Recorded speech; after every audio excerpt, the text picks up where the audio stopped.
Hello, everybody. Welcome to Bill Newman's Bogus Hangout. And have our guests introduce themselves. Zara. Hi, I'm Zara Altair, and I write for the web. Doc. Doc Sheldon here of Intrinsic Value SEO.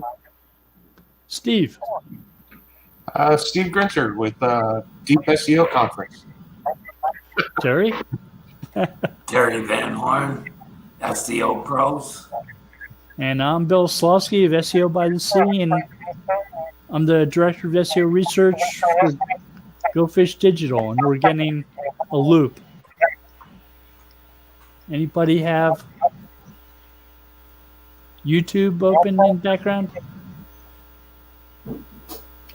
Sounds to me more like a speaker mic echo. Yep. Yeah. I'm not using any speakers.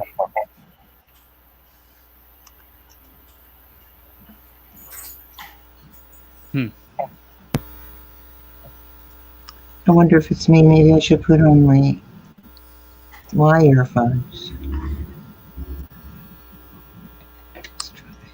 Don't know. So, anybody hear about Department of Justice suing Google? I heard, but I haven't read yet. Yeah, I heard about it. And yeah, whatever. Well, they're announcing it's the biggest lawsuit they're filing since they sued Microsoft for antitrust many years ago. Yep, and it's just as much bullshit as the Microsoft one did. The Microsoft one did nothing. Nothing at all. Did not change platforms or nothing. In fact, it probably lessened competition because there were a few in the early days, right, Steve? Other OSs besides Apple or whatever, Macintosh, and they disappeared, too. Well, and that's my problem with these types of issues with, where you've got the big gorilla in the room. Once that you've let that happen, then what's the point? The time to stop because you can't roll back time. You can't undo all this.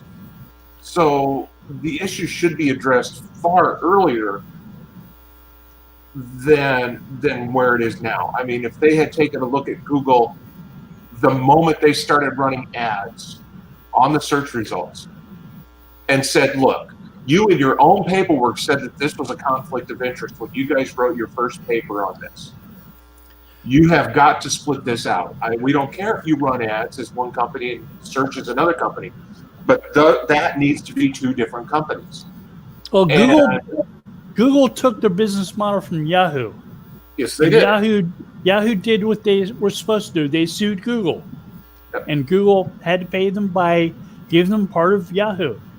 I mean, Google paid them by giving them part of Google. So they got a bunch of stock. Yeah, they already had a bunch of stock too, because they could have had all of it if they Google at the beginning. Right. They were one of the first purchases of people to invest in Google. So Google's done a lot of positive things, and they've built up a following of a lot of searchers. Sure. You know what? And their success, they're being punished for. Yep, that's what I believe. They have actually punished, in both cases, innovators and punished them for building the best mousetrap.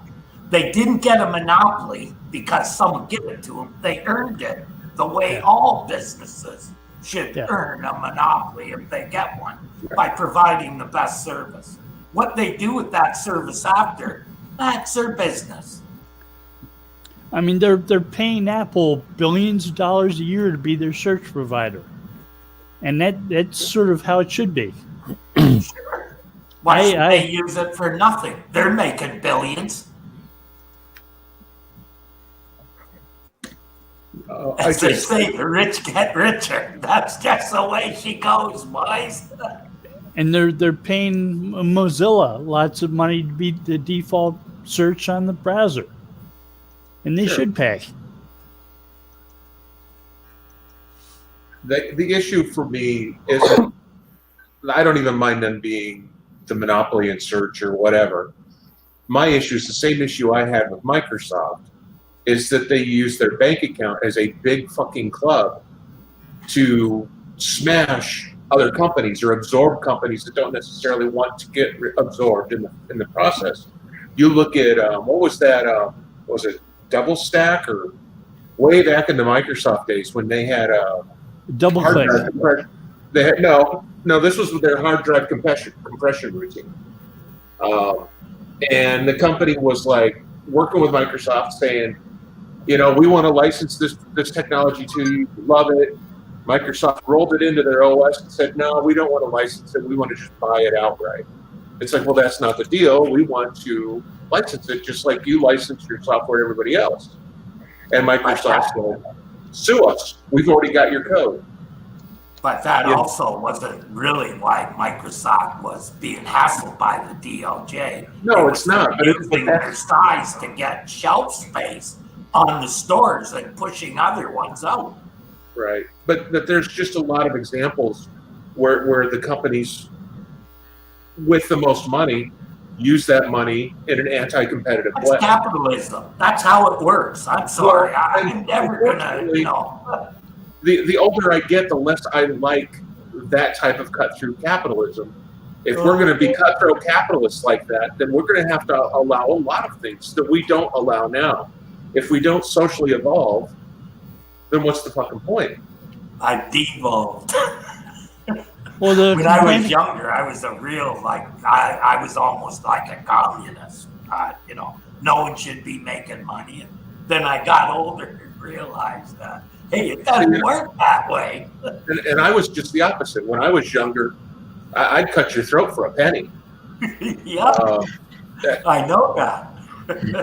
So we've both moved closer towards each other, but there's still some sort of middle ground that I think is being taken advantage of. I'm still a physical conservative, but socially, I'm, left. Yeah. So the government is mad at Google because Google has a platform, and they're not giving other companies the chance to dethrone Google.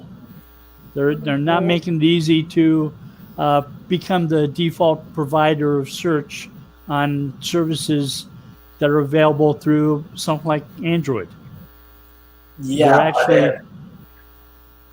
if you do that to them, Apple's got to do it, Facebook's got to do it, everybody got to do it. Well, Google may be the one being targeted now, Right. but it's looking like they're going to bring suits against Apple and so on afterwards. Once Apple's the they've biggest got a provider. successful precedent set, then Right. it'll be open season. So Google's first, but they're not last. And the reason they're first is because they're the easiest target by the fact that there are so many people already up in arms about Google. It's a more prosecutable case, in my opinion. Right. With a better chance of a win. And once they've got that win, then the Apples and Facebooks are all going to be history. You could equate the way they use their properties to promote Chrome, the browser, which that was one of the stats that they seem to be, or from Bill, I got the impression that their 60% share of browser was an issue. And they kind of think it's because it's offered everywhere on Google and through all their properties. But that probably has nothing to do with it. Again, we've been preferences. We've been seeing political statements from people of power saying that there's a conservative bias or a liberal bias to Google, and Google has too much power. They need to be monitored. They need to be changed. And Well, maybe that's I hear this about Facebook. I hear this about Google, and I honestly do not see a bias. I know that the holders of the stock have their bias, but I really don't feel it's fair to say that Google or Facebook or any of these platforms are employing that bias in the way they run their platform. They seem to be. I'm seeing things in the patents that say that Google's providing more diverse results on purpose. Mm-hmm. So they have a defense to that, I think. Okay, but here's the thing, right? They're also talking about stuff like, why can't Vivo videos be on Google? Well, they don't give Google access to the videos, so they can do what they can do with the videos on YouTube. So why should Google degrade their search in order to put other people's stuff in there, right? I mean, it's as simple as the people who put their stuff on Vivo also putting it on YouTube. It's that freaking simple. Yeah, it is that simple. Google provides results specifically for Twitter because they've worked out a huge deal where they get Twitter's fire hose of data. So they feature Twitter results and like the third or fourth result down for a lot of people. Yeah, they do. But they paid for that. The way They things didn't were, have to, actually. the way things were back, Well, they had to pay for it to get it. before in the old days when you had to actually submit your site to a search engine to show up in their results. If Google had stuck with that sort of a model, this would not be an issue, because as soon as you submit, you would have terms and conditions you'd have to accept, and they'd be held harmless, I think.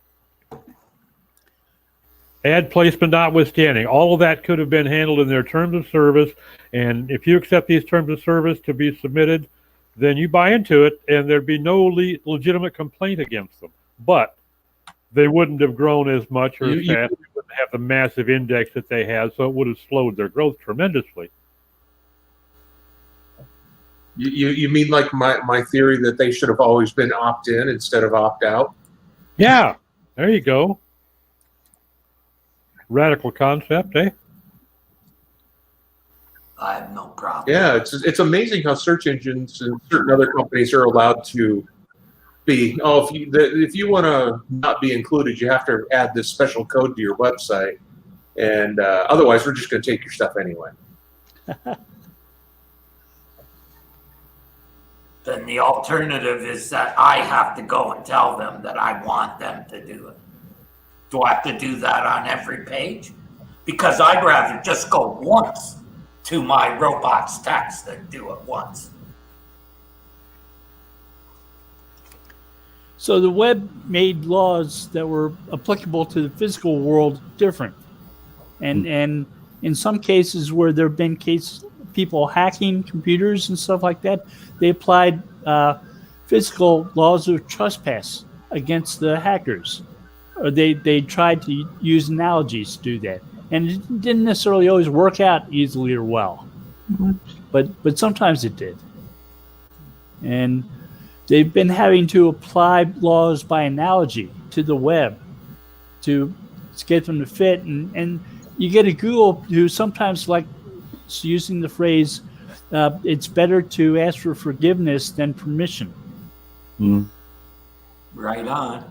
My philosophy of life. Yeah, I tried that with my wife from time to time. It never goes well.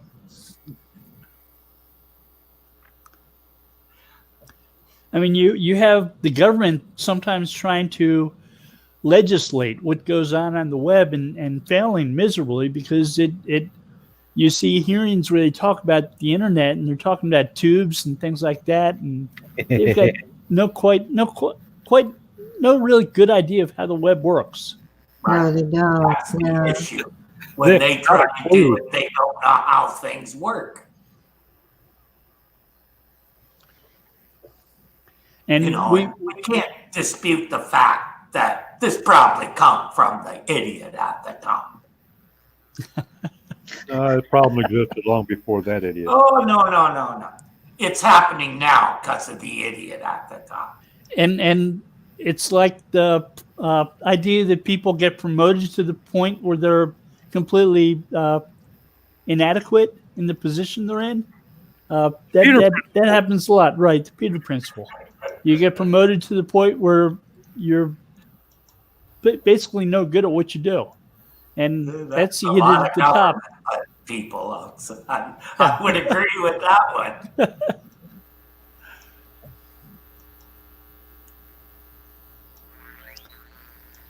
And so we have people whose prior job experience was they were the host of a reality TV show, becoming president of the United States. And it's like, maybe that wasn't quite the training and experience they needed for that job. Maybe. Possibly.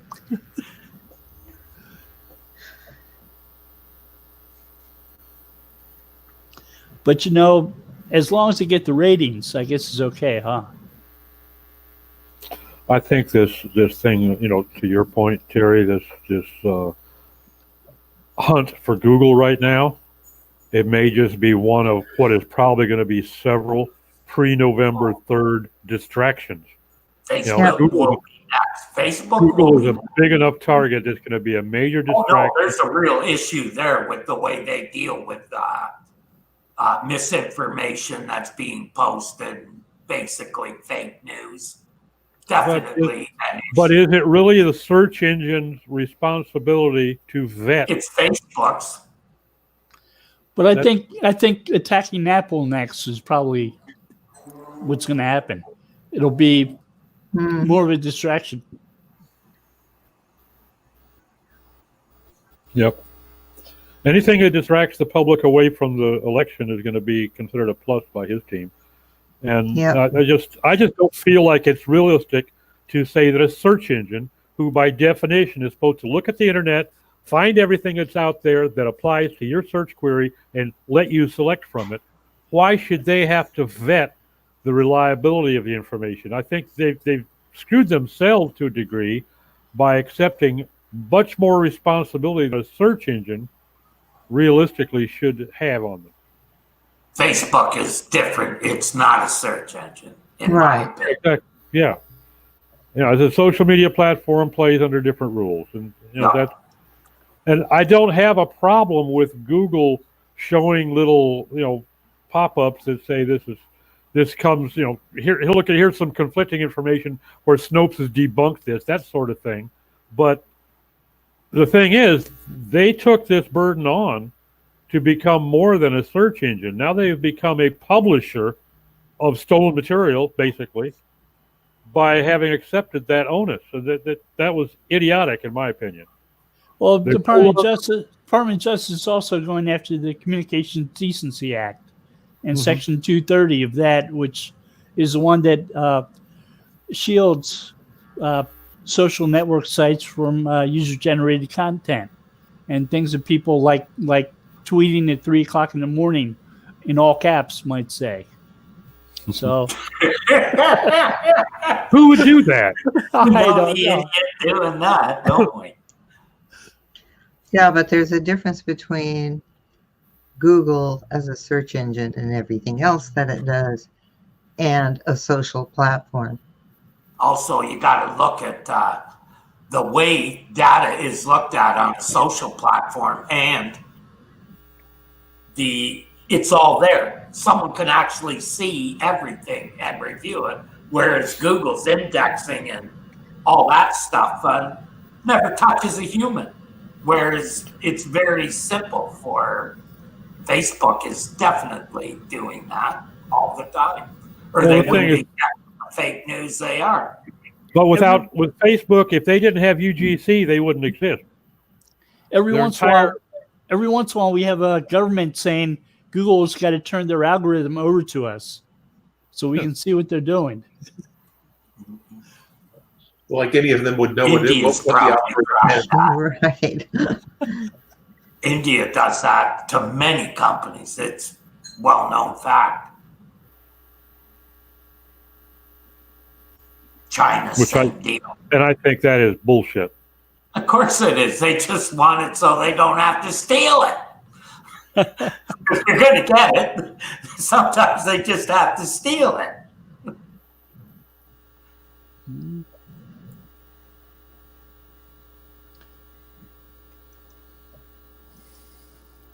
If you don't want stuff found on the internet, don't put it on the internet. It's just like your computer. If you don't want to get hacked, don't plug it in. Don't plug it in. And don't go on Zoom calls unless you're fully clothed. Yeah. You have experience with that, Steve? You know, I always believe in being as proactive as possible. So I built myself a new Zoom background.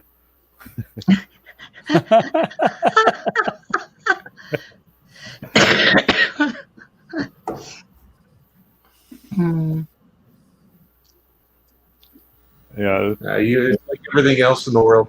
Enough people screw it up. Everybody else should probably pay more attention. It's like, just put your clothes on and then turn on the camera. I was listening to the radio today, and they were talking about a couple of kids in a class with a Zoom class, and one kid decided to play a prank where he had somebody pretending to kidnap him during the class, and the teacher called the police and had them reported them, and so the police show up to try to stop the kidnapping. Wow. I mean, we live in different times. I'll say.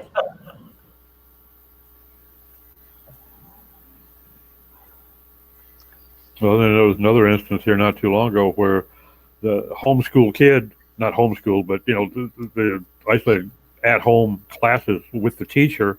Yeah. During his session, behind him in his bedroom was his BB gun in a rifle rack hanging on the wall. Okay. Yeah.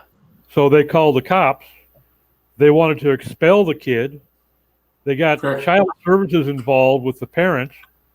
They got the police involved because this kid had this deadly weapon, a .177 caliber air rifle, for Christ's sake. Oh, for God's sake. And, because this teacher went off half-cocked.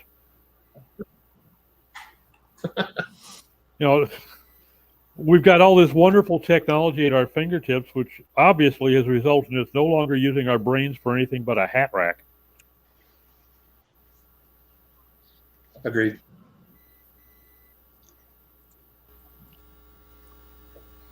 So who initiated that, Doc? Was it the school? Was it the teacher? It was the teacher, who was also working from home, but under the auspices of the school district. They were All right. in online courses. But, it was the teacher. Who Who knew got nothing suspended? about guns and rifles or anything, obviously. I know they suspended her, but I don't know if she got fired or not.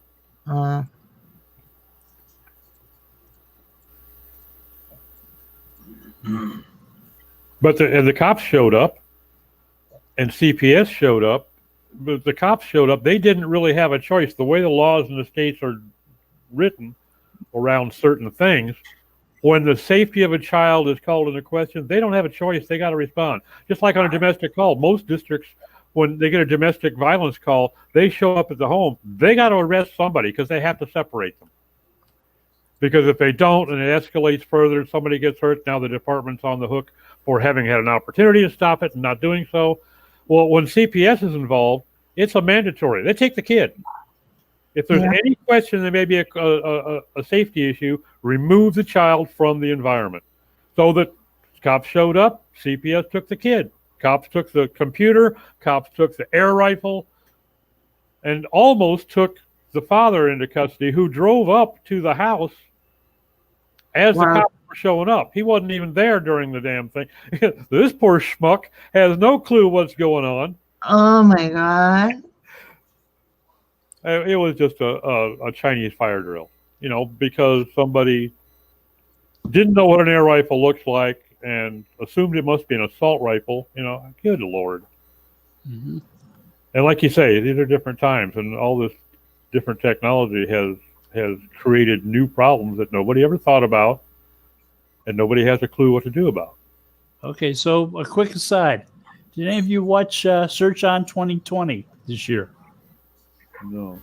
It was Google's replacement for Google I/O. Instead of the 2 or 3 days that Google I/O runs, it ran about half an hour. And it was Google making a bunch of announcements of new AI type technology. Oh, yeah, I did watch it. I'm sorry. Yeah.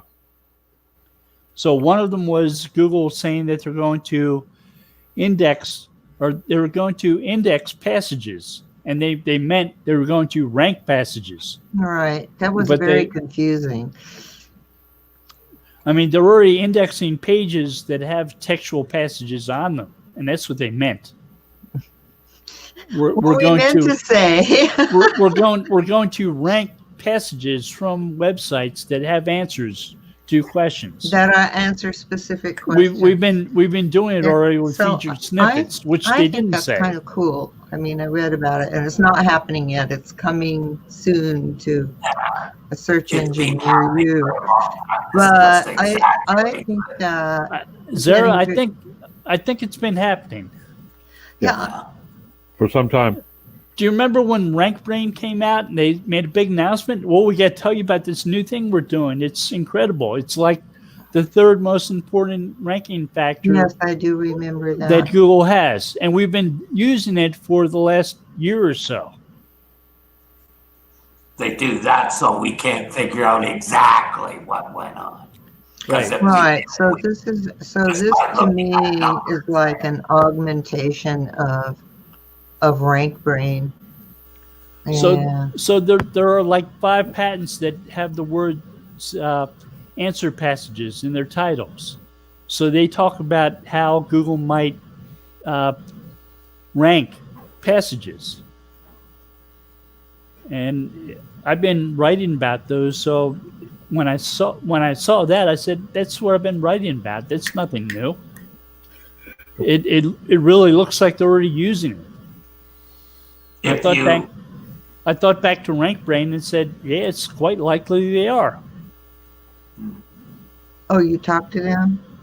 No, Bill figures it out on his own. He's not like some other people that write about it, that ask Google directly.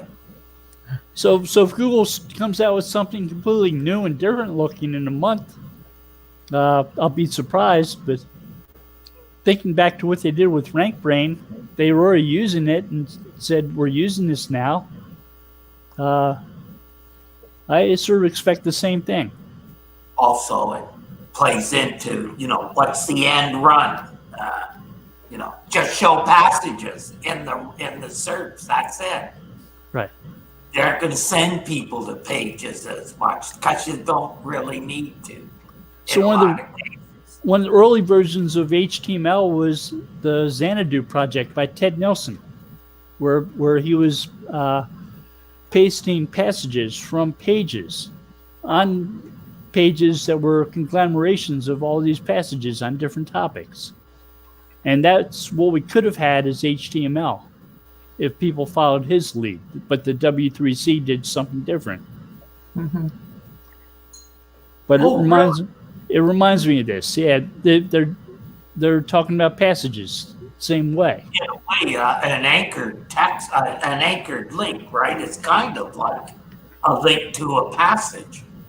Well, a heading is, it could be equivalent to the question, and then Right. text under that heading is often the answer. If the heading is in the form of a question. Which again So- is why they would be looking at headings, trying to figure out Right. how important they are.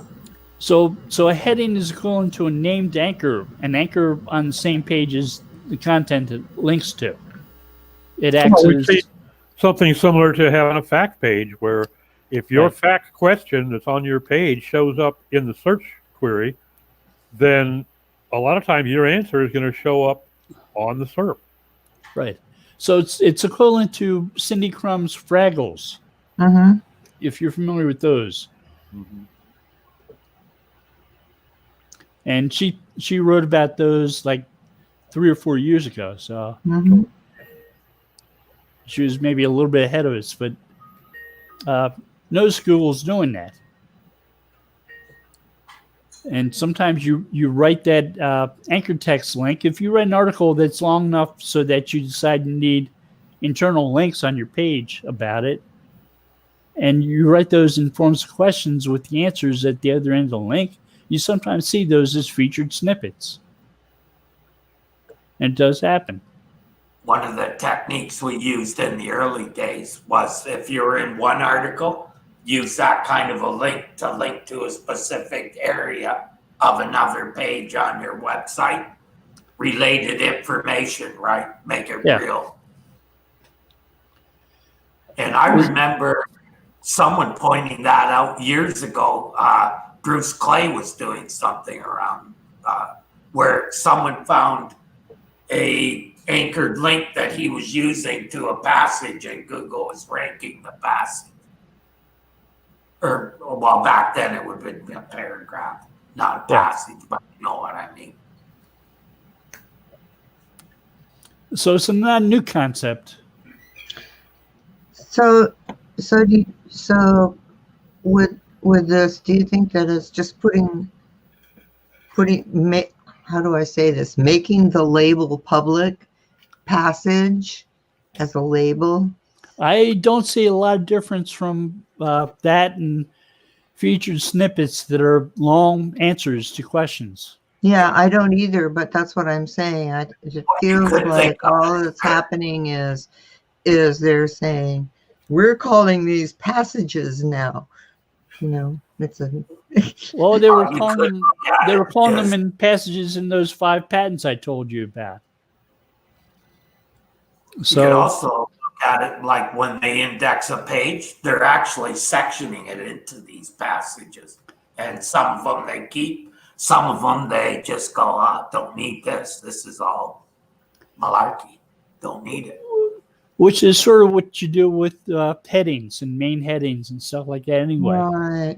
And you identify some parts of pages as boilerplate.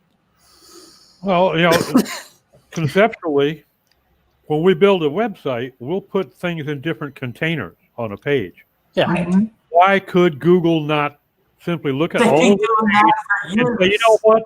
We're going to put this in one container. We're going to put this in another container because they're topically distinct.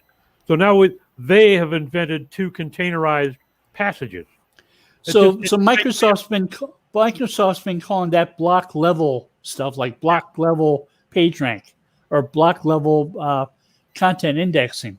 Like they've written about how you can differentiate different blocks from each other, like a block that's comprised of short phrases, capitalized, in anchor text is probably main navigation block.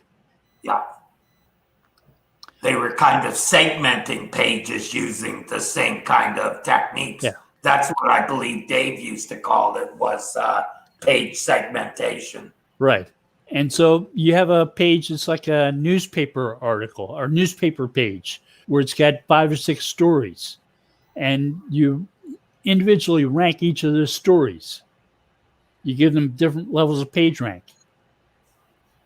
And you give links from each of those different amounts of page rank based on how important that story is.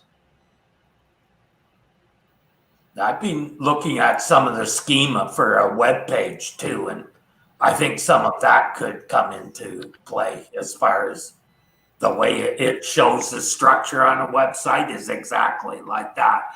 And now there's actually say pieces that it says content, right? There's a tag, content. Yeah. I'm not sure how those are being put in, but I'm looking at the Gutenberg sections. I don't know if anyone has really looked into those. Well, the Gutenberg sections are different than the schema with content. Schema with content, often people will paste all the content from a page into that as the value for that key. It's like content is a key value pair. Right. Mm-hmm. And the value is all the content on a page. Okay. It doesn't necessarily have to be, and sometimes people will put less. Often people are bothered by the idea of putting schema on a page where they're pasting the whole content of the page into that box. Like putting in the old days all your content into one table. Right. That it took the whole table had to render before the heading would show or the header would show. Yeah, messed up document object model there, huh? Big time. So maybe we'll hear more details from Google about these passages and ranking passages. There was a question when that first came out. People were saying, does that mean Google is going to index passages in addition to indexing pages? And no, it didn't. And Barry Schwartz checked with Google on that, and probably good that he did. Yeah, But but they're- they've been they're- doing that for a long time as far as indexing parts of a page and basically ignoring everything else. If they've been indexing whole pages, they've been indexing the parts of pages too, right? Well, they crawl the whole page, but they might only pull pieces out of it for the index. That's the way I've looked at it. So Google responded and said, no, we're not indexing. We already index. That's no change. We're just ranking parts of pages now. Different. Okay. Yeah, the way I read it is we index the whole page, and then we look at the different parts of the page for the ranking. Yeah, and that's why that that competition, the SEO competition where the winner used lorem ipsum with entities and the good stuff in it, that's why that worked, because of that. That's been going on for a long time. At least as long as that competition was. Was that 5 years ago? That was a long time ago. It was a long time ago. And I think that was kind of to show people that in particular. I see that kind of stuff. Sorry, I just ignore it. When I see it, I don't even go and read it. Doesn't interest me at all. For some reason, I don't know why. Okay, so what has interested you this past week? Oh, I'd be pretty interested in the protocol buffers. I've still got to read all that stuff we dug up. I'm seeing a lot of this playing into that as well. Yeah. The passages and whatnot. I kind of look at it now as Google doesn't index it, interprets the content and takes out of it what it wants. So protocol buffers are like XML. Yes. They're sort of like JSON, LD. Yes. It basically, they take an HTML page and turn it into a stream that they've interpreted the HTML and basically put their own schema on it. Which you could look at it and say that's kind of what AMP does as well. And this goes back to the mid 2000s. So that kind of buffer and stuff. Protocol buffers, yeah. Like 2004, 2005. They've been around a long time, yeah. But just think how long it would take to do what Google is doing with AMP and whatnot now. That's basically writing a language. So, that doesn't happen overnight. As I look at AMP, I'm getting more and more excited.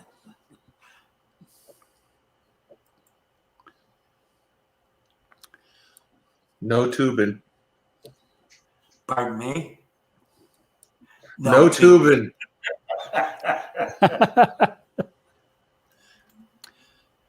So there's an article about being the first to get content indexed. Yeah, that's just, oh no. Me and Dave looked at that a long time ago too, because Dave had a bit of problems with that. And it's basically, if you're going to syndicate your content, Yeah. don't expect it to rank over some site with authority. It's just not going to happen because Google probably even knows that you are the original author. They just see the authority and whatnot on that other site as your content is that much more valuable on that site than it is on your site. And these days of cross-domain syndication markup, you have some control over that. Yes. The canonicalization back in the day, that's pretty recent, like That's within the last, 10 years anyhow. Yeah. It was a real big issue back before that. It also pretty well meant that you had to be very aware of scrapers and very aware of who you allowed to reproduce your content, even with your permission. It's bothersome when you get trackbacks on something you wrote, and it's some scraper, and it's not the person who originally linked to you; it's somebody scraping them. Yeah. So you get like somebody linking to you from a Moz article, and you get 30 or 40 trackbacks from different sites that aren't Moz. Right, that just stole the content. But how like compared to years ago, how often do you see those scraper sites in the index or in the results? I don't think you see them as often as you used to. No, you don't see them as often. Not near as often. And you've got to do a long string of text in quotation marks to see In them. order to do that. And they usually don't rank that high. It's like second, third page. The original ahead of them anyhow. Yeah. Why not? Yeah. Because who links to that kind of stuff these days, right? Like, it's harder to manufacture PageRank than it was years ago, where, any link from anywhere counted. Now Google is a lot better at determining, the value of the links that they're processing.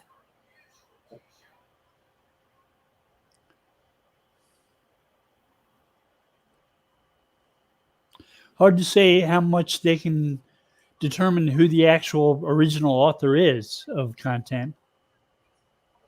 With pingbacks and stuff, if you're on WordPress, they absolutely know who published what first, because if you're set up right, that pingback goes right to something that Google owns.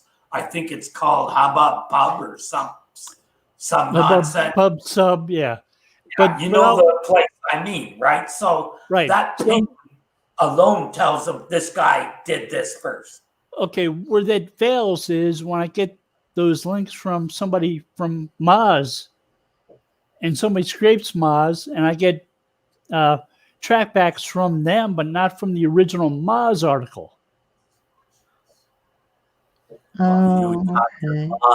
About that, not Google. It might be the follow that Moz is probably putting on your link. So the scrapers show me the trackbacks, but Moz doesn't. Yeah, there you go. Which tells me Moz is possibly doing something wrong.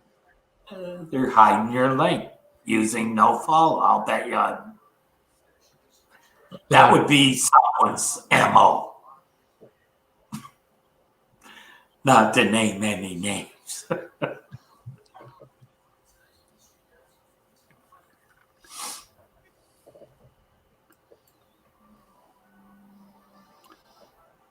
Okay, so I've been asked about this. Have any of you tried to index new content, request indexing of content in Google Search Console recently?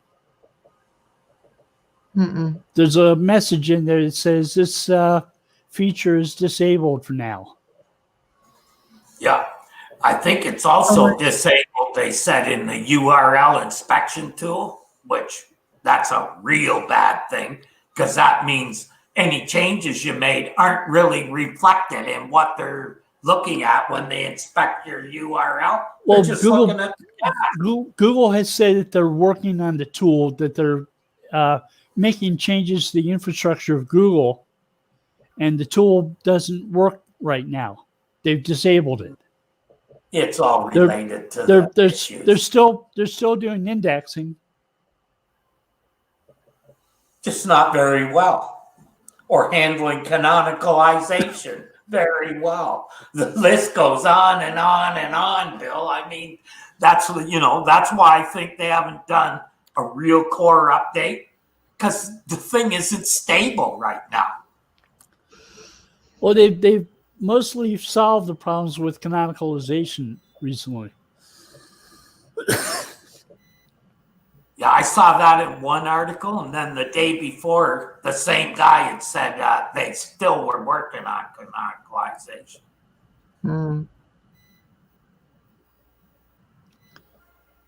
How many More links did worried it? when they say they have trouble with mobile indexing because it's not mobile first. It's actually mobile indexing or nothing.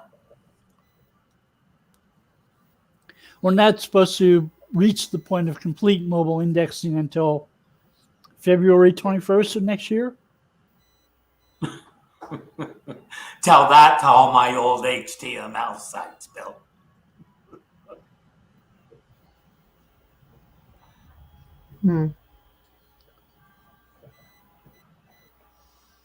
We'll see. So what happens when a site like Angel Fire falls out of the index?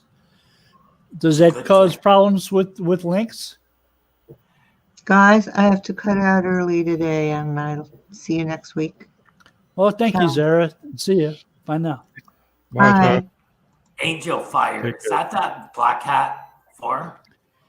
No, No, that's Wicked Fire.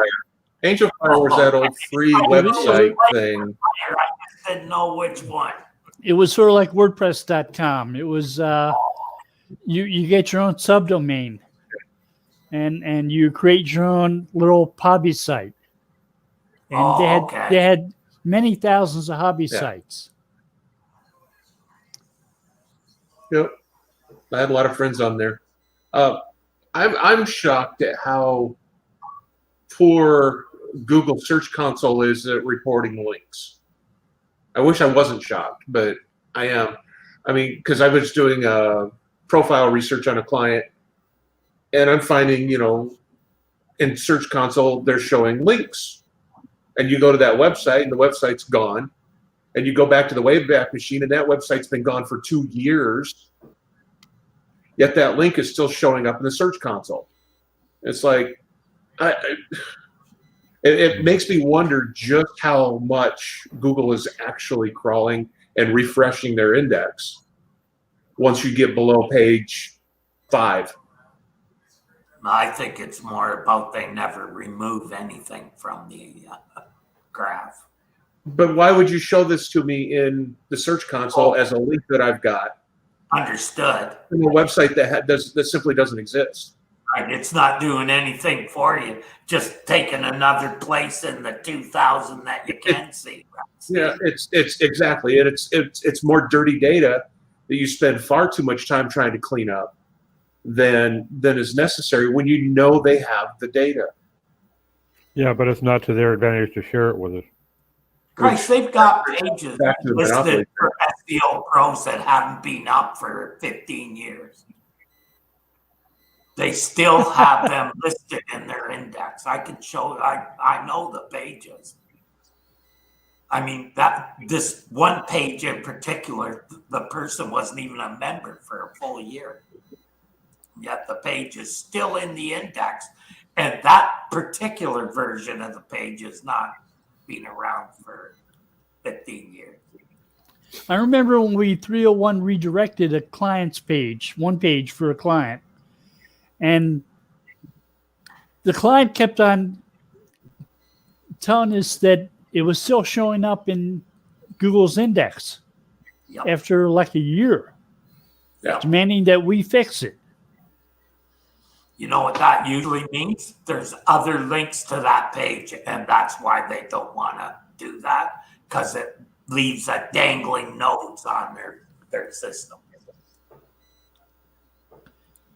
They should have a method for handling dangling nodes. They bought the dangling node patent from IBM. They should know what those are.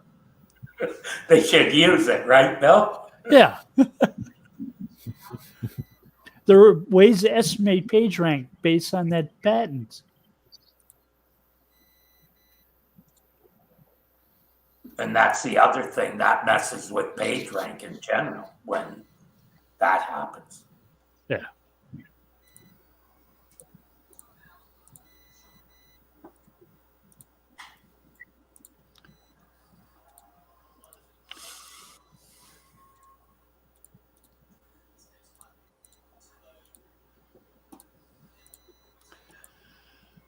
So somebody from Google said that if you have a slow page on your website, that slow page can affect other pages on your website. Yeah, I totally have seen that in the wild. Mm-hmm. Yeah, it's not pretty. Yeah. It's why how I just figured it out after the fact was I started seeing rankings fall from target pages. So a term that I'm ranking for, right, is one page. And then underneath of it would be the home page. While after they basically hiked up the algorithm for speed, I found that front page come up, and those pages not just dropped, but gone from the index. Or not gone from the index, just not worth even looking up to see where they rank now. Like, not going to be able to move those pages. And believe me, I pulled my hair out for a long time trying to figure that one out. That explains a lot. I actually need the community I'm working on, one part of it for business, how to grow your business and keep your hair. I'm getting ready to start a project for a client. He's a photographer, and he's going to have, you can purchase these prints. He's showing basically like a 300 pixel wide version of the, low res version, and you can click through to a high res large format and see it before you actually make the purchase. And I'm thinking, from looking at that article, Terry, I'm thinking we definitely want to put a folder for the high reses and keep, segregate them from the rest of the site via a folder filter to keep those, because they're going to be very slow loading. I mean, some of those 12, 15 megabytes. Yeah. And not have them associated to the faster loading pages. So I would almost those bigger. I thought about no index, blocking them from the search engines, but I'm thinking, no need to do that. Just put them in a folder and isolate them somewhat through a folder filter. And if you actually popped a div with a page separate and then drop that page in there using JSON or something, or some kind of scripting to load that page, that's your best bet. Well, I'm not going to put them on a separate page. It's going to be the image, but I'm just going to filter them through it. Won't make much of a difference, in my opinion. As long as I get the filter, of having a folder there to segregate them, I think that's going to work out well. Yeah, they look at the page, not the folder. They're looking at it at the page level. So if that big image loads on the same page as the other image, not going to make a difference. You see what I'm saying? Yeah, but what I'm saying is, if I call that image for the click to enlarge, I call that image, it's going to come in a pop-up, but it's going to come from a separate folder. Okay. That's different because it doesn't also load, so it won't affect the speed of the page. It'll only load on click. Yeah, right. and it's a pop-up. That's good. Pop-up or a modal window is the same thing. Yeah. Or even a div that's only is exposed and brings the image in then. So in other words, when the div gets focused, the image appears. So you believe that won't affect the rankings of the other page? No. Shouldn't. Especially if one is loaded from another page. If the page loads before the big image loads, it's not really affecting the load speed of the page. It's after the fact. It will not load with the page, Bill. It'll be a click to enlarge. Right. So the article said that if you have a slow page on a site, it'll affect the rankings of other pages on the same site. Right. So if you have a slow loading div pop up, that isn't going to affect the rankings for other pages. I'm going by what the article said. Is I'm going to put that slow loading pop up loading from a separate folder, so it's to segregate it from the rest of that page and the rest of the site. So that slow loading image shouldn't affect the rest of the pages on the site. So Exactly. do you think that type of segregation is sufficient to stop harm to your other pages? I think so. I think mainly because it doesn't actually load with the page. It loads after the page. Google wouldn't even really know that, right? If it's coming up in a pop-up or a modal window, right? It's not part of it doesn't really affect load time until you actually click and load the picture into the page. That's the ultimate. So you think that's sufficient to stop that harm? Yeah, I think so. because you haven't affected the load speed of the page by having the big image load with the rest of the page. You're Right. actually What I'm saying was what was being reported wasn't the effect of one slow page affecting the rankings of that page. It was saying that one page, one thing that loaded slowly on a site affected rankings of other things on that site. agreed. But I'm saying this solution doesn't load that image until after the page loads, so Google would not even be aware of that slow loading image unless they followed that link. They tend to follow links. They do tend to do that, yeah.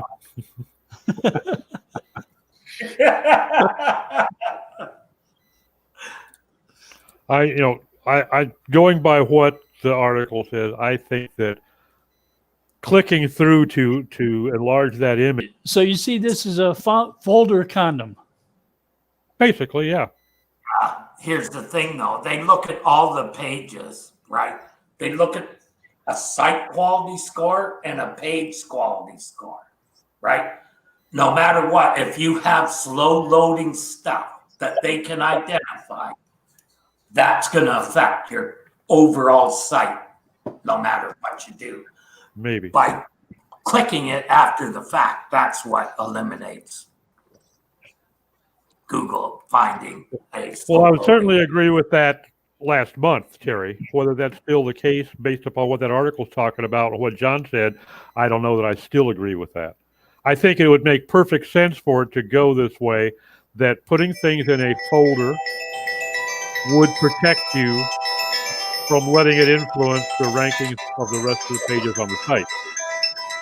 And that makes sense from Google's standpoint, too, because it allows them to segregate. What I saw. Dave and I didn't see that when we looked. I'm not talking about what you saw 6 years ago or 6 days ago. I'm saying now, based upon what that article said, I think that that's changing. And it makes sense that they would want to change that. And if it makes sense for them, that's a good motivation for them to make it happen. I hope. That's my feeling. That's what I'm going to try and find out. That's it. Set it up so you can actually gauge that and quantify it. That'd be interesting. Unfortunately, this is going to be a new site, so I've got no baseline to gauge it against. It's just going to have to. Even well, better. to a degree, yeah. When you start with a baseline, right, of nothing, you can start with one method, change the method, and you'll get a better idea of what's really going on. True. So that would be an interesting experiment. So in that Search 2020 conference presentation, they also said that they're going to be indexing content from videos as if somebody went through the video and tagged parts of the video, so that if you do a search, you can find content from video halfway through. Yeah, they're already doing that with featured snippet videos. They're using the timeline thing. Yeah. So there was a patent that said if you have a movie and you want to find car chases, even though nobody's tagged a car chase, You can do a search for car chases in movies, and Google will identify the scenes where car chases take place. You know, it'd be an interesting test, Bill, is to see if you could get it to find you, let's say, a particularly famous line from a movie, like, oh, we're going to need a bigger boat.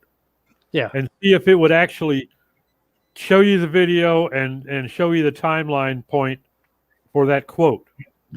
Well, they've done that with Apocalypse Now. I love the smell of napalm in the morning. I was going to say that's your favorite. Have you checked that? See if Yeah. they've done that. It actually shows you the timeline video. Huh? It shows you a timeline video. Yeah. Cool. Did it show the caption as well? Because that's what it sounded like they were going to start doing, was including captions with them as well. Yeah. I don't remember. It's not too hard to find. If you No. Well, we're already seeing on YouTube a lot of videos are being broken up into segments, especially guys that are doing topical stuff like this, where you say, okay, this section is about this section is about that. When you put your mouse over the timeline, it tells you what that title of that section is. And a lot of that is data that's provided by the video creator. But like everything else data Google does, they're using the data that's being given to them by the creators to teach their algorithms to do these sort of things more automatically. Mm-hmm. and They're to also doing more captions as well, Steve. to make an analogy for that, in addition to doing that with videos, they're doing that with text. They're tagging parts of speech, and so they can to podcasts, and content on pages, and this way they can index pages better. Mm-hmm. I think that's why they recently got into the podcast business too. They saw it as something they could use, just like video. Well, they've gotten better at using the neural networks to understand things like audio and video, and search through those. So if they can use machine learning to tag that content without having people having to tag it, then they make it searchable. Much more searchable. Oh, yeah. Yeah, because I imagine a very, very small percentage of users ever even bother to do that sort of thing to their videos. It's expensive. If you look at the cheapest I ever found was $1 a minute for adding transcript to a video. But the more people you have doing that type of effort, the better a machine can become at it. It's like the United Nations has presentations, and they have translations into multiple language for each presentation. And people have used that corpus to help machines learn about different languages. Because the translators are doing all the work anyway. Right. Mm-hmm. So you've got an actual corpus to study that a machine can use as training data. Or exploit would be another way to put it. And if we have people using schema, we're having people on the web doing the same thing, building schema into web pages. They're teaching machines about content on the pages. They can learn about from the schema, so that they've got training data. They can learn about other pages without schema because they've seen pages with schema. That's why I think the web page schema may become a lot more important in the future. It'll become more important until it becomes so helpful that they don't need it anymore. Right. They've gone past even needing that at that point, is what you're saying. Yeah. Yeah. Because in a way, you're just telling it all the segments on the webpage. This is content. This is interesting. This is Yeah, just another menu. Move on. You have a page full of content, and they call that a bag of words because they're not defined. When you break them down to JSON, you're breaking it down to key value pairs. You're defining what the different content is, and it's like in Google Maps, you used to have to put addresses for businesses in postcode format. And Google would have a wrapper go through pages. It would recognize postcode format, so it would say, okay, this is the address of the business. And to effect, they're sort of using schema to say, okay, this is what these words in this page mean. We've got a definition. We've got this machine readable only JSON file that tells us what this page means. It gives preciseness to the content. Which means that's only going to become more important as Google segments pages more and more.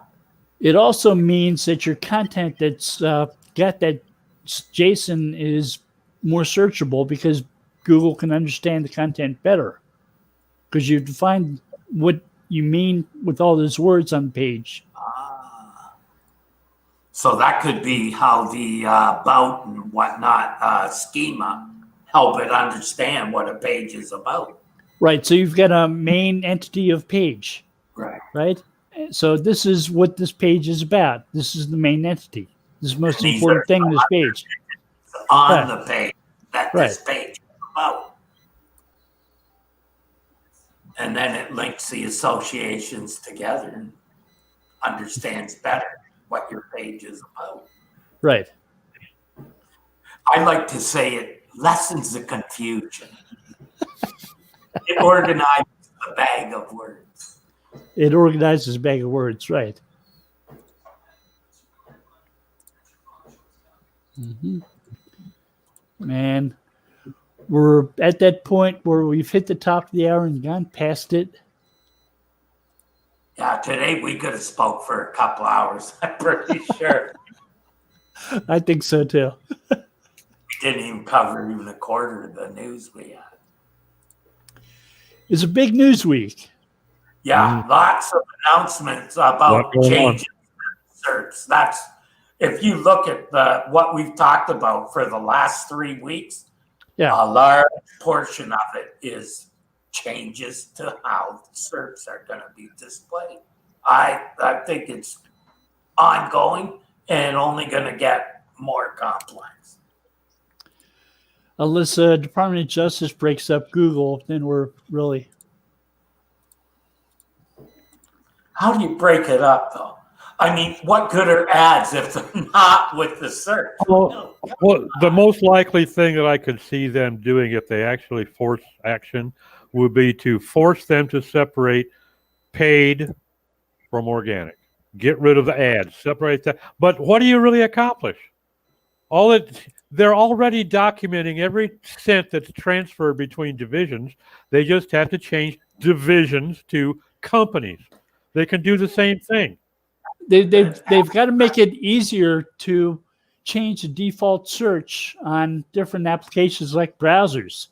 So if you don't want to use Google search, you can switch over to Bing or you can switch to DuckDuckGo. That doesn't mean people will stop using Google.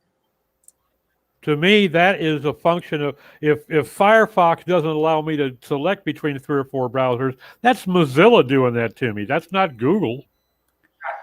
Right, that's but Google's paying Mozilla a couple billion. Well, I'm not sure it's a couple $1 billion.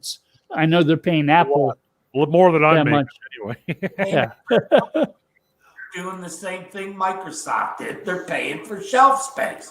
That can get them in trouble because that isn't fair, right? That they're using their size. Same with Chrome.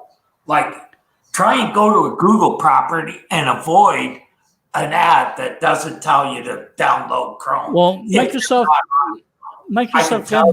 got in trouble because they were doing things like bundling Windows 95 with Windows. Yeah. So But- if you make the browser something easy to grab like that, Netscape was getting upset. Netscape, whose motto was ubiquity first, profits later. Mhm. They want to be found everywhere. They're giving it away for free. They're trying to profit off the selling of server software.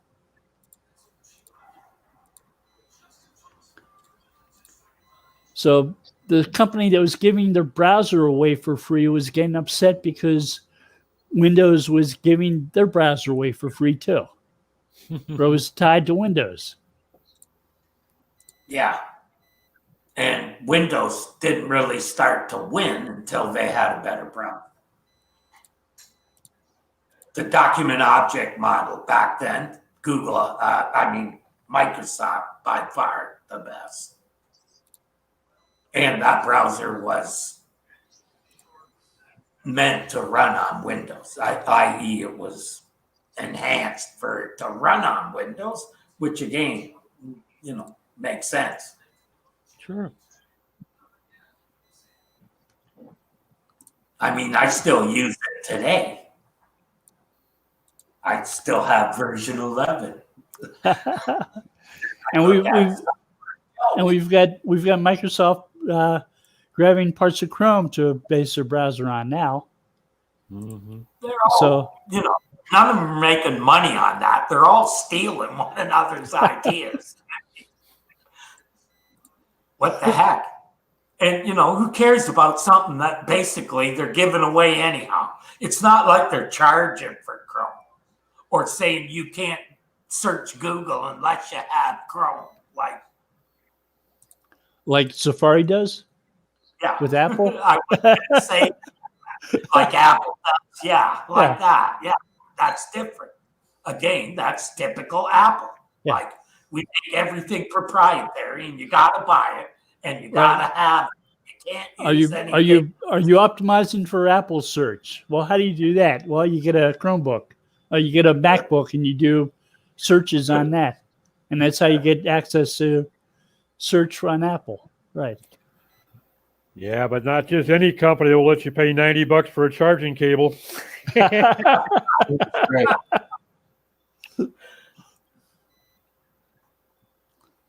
All right. People, I just don't understand that the phenomena around iPhones. I just don't understand it. I don't get it at all. They do some things really well that Windows wouldn't even consider yet. I have a friend who can. Buy a phone. I have a friend who can tether her laptop to her iPhone, and so when the iPhone rings, she can answer it on her laptop. Yeah. You can't do that on Windows. If you use a Skype number. Yeah, you got it through Skype. Yeah, for sure. And that actually goes right into Outlook. I'm not saying that they're answering. Okay, so It's okay. We hear you, Bill. We're just busting your chops, man. yeah, The one thing that I do, it's not the same approach. of course, Tethering. No, Right. I do give Apple credit for one major factor, though. Their phone is built to take a beating that no other cell phone I have seen can take. You can just about drop kick an iPhone across the room, and you may crack the crystal, but you're not going to destroy the phone. They really hold up well. You could take this, this is an old 6 here. I can twist the hell out of this thing. I can make the liquid display go all kinds of squirrely while I got the screen up, but it doesn't hurt it a bit. You can't do that with Androids. And they also publish what the materials their phones are made of on the web. Mm-hmm. So you can tell in case you're potentially allergic to something in the phone. You can tell what they're made of. You can't do that with other phones. You can't tell what they're made of.